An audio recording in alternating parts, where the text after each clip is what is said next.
안녕하세요. 리스크웨더입니다. 오늘은 줄기세포 산업의 중심에서 투자자들의 관심을 끌고 있는 기업 네이처셀을 이야기해 봅니다. 정부의 줄기세포 규제 완화 이후 네이처셀이 하거래일 연속 상승세를 이어가고 있죠. 네, 최근 네이처셀의 움직임은 확실히 주목할 만합니다. 오늘은 단순한 뉴스 요약이 아니라 이 급등의 배경과 기업 자체의 펀더멘털, 그리고 숨은 리스크까지 함께 짚어보겠습니다. 네, 주가를 움직인 가장 큰 요인은 줄기세포 규제 완화죠. 교체적으로 어떤 내용이었나요? 네, 10월 17일 정부가 중대, 희귀, 난치 질환을 대상으로 줄기세포 치료 임상 절차를 간소화하겠다고 밝히면서 네이처셀이 하루 만에 9.6% 급등했습니다. 규제 완화로 임상 승인 문턱이 낮아질 수 있다는 기대가 시장을 크게 자극한 겁니다. 그런데 이게 단순한 정책 기대감만은 아니라고 하더라고요. 조인트 스템과도 연결된 이슈라건데요. 맞습니다.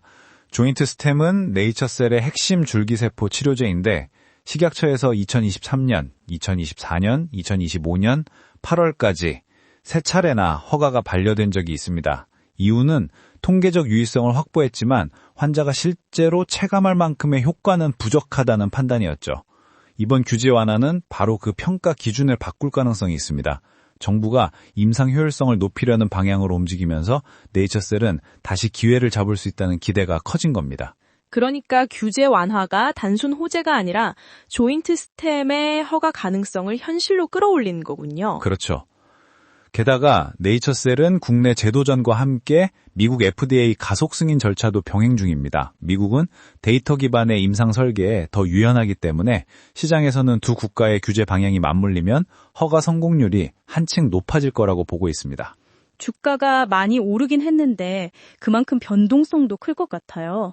투자자 입장에선 그 부분이 제일 신경 쓰이잖아요. 리스크웨더 데이터를 따르면 네이처셀의 주가 탄력성 점수는 91점입니다. 1년 수익률이 148.4%로 매우 높지만 리스크 수준은 시장 평균과 비슷해요. 쉽게 말해 급등락은 있지만 시장 전체 흐름 안에서 움직인다는 뜻이죠. 한마디로 리스크를 감수할 수 있는 투자자에게는 충분히 매력적인 변동성입니다. 그럼 이제 기업의 내면을 봐야겠네요. 재무 건전성은 어떻습니까? 재무 건전성 종합 점수는 33점으로 다소 불안정한 편입니다. 부채 총계 83억, 자본 총계 636억으로 부채 비율은 13.1%로 낮아 안정적이지만 이게 꼭 좋은 신호는 아닙니다. 부채를 거의 쓰지 않기 때문에 성장에 필요한 자금을 충분히 확보하지 못한다는 의무로도 해석되거든요. 네, 매출 104억, 매출 총이익 47억인 매출 총이익률 44.9%로 수익성은 괜찮습니다. 다만 재고자산 회전율이 302.7%로 낮아 판매 효율이 떨어지고 3년 누적 영업 현금 흐름이 마이너스 208억 원으로 현금이 빠져나가는 구조입니다. 즉 팔리면 이익은 나지만 판매까지의 시간이 길다는 게 현재 구조의 문제예요. 재무는 좀 불안하지만 성장 동력은 분명히 있잖아요. 어떤 흐름으로 이어지고 있나요? 성장 전략은 생산, 기술, 시장으로 자연스럽게 이어집니다. 자동화 설비 도입으로 생산 효율과 품질이 높아지면 연구개발 효율이 개선되고 신제품 상용화 속도도 빨라집니다. 이런 기반 위에서 친환경 바이오 소재와 줄기세포 신제품을 추가하고 해외 시장 판매 채널을 늘려 현금 흐름을 회복하려는 단계죠. 생산 효율이 기술 경쟁력으로, 기술 경쟁력이 시장 흑대로 이어지는 선순환 구조를 만들려는 겁니다. 그런데도 여전히 리스크는 남아있죠. 어떤 경우에나 리스크는 있죠. 최근 규제 완화 기조로 많이 사라진 리스크지만 어느 때라도 바뀔 수 있어요. 규제 강화는 개발 비용 상승으로 이어지고 그게 현금 흐름에 직접적인 압박을 줍니다. 여기에 연구개발 미침과 원자재 공급 지연, 해외 경기 둔화까지 겹치면 매출 확대 속도가 느려질 수 있어요. 결국 단기적 이슈보다 장기적인 자금 순환 구조가 개선되는지가 관건입니다. 결국 성장의 열쇠는 조인트 스템과 미국 진출이군요. 임상 허가와 자금 조달이 동시에 해결돼야 하겠네요. 맞습니다. 최근 네이처셀은 미국 자회사 유상증자에 154억 원을 투자하면서 현지 생산 기반을 강화했습니다.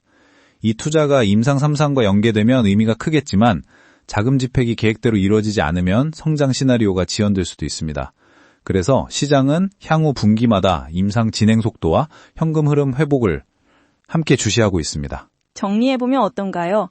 네이처셀, 투자자들이 기억해야 할 포인트는요? 네, 네이처셀은 고수익, 고변동 종목입니다. 주가 탄력성 91점, 1년 수익률 148.4%라는 성과가 그걸 증명하죠. 하지만 그 이면에는 재무 건전성 33점, 부정적인 영업 현금 흐름이라는 약점도 있습니다. 투자자들은 임상 허가와 현금 흐름 회복이 동시에 진행되는지 주시해야 합니다. 네, 그럼 마무리해볼까요? 네이처셀, 기회와 리스크가 공존하는 종목이네요. 오늘도 투자의 날씨를 예측하는 리스크웨더였습니다. 시청해주셔서 감사합니다. 네, 오늘도 합리적인 투자 결정에 도움이 되셨길 바랍니다. 다음에 더 좋은 분석으로 찾아뵙겠습니다. 감사합니다.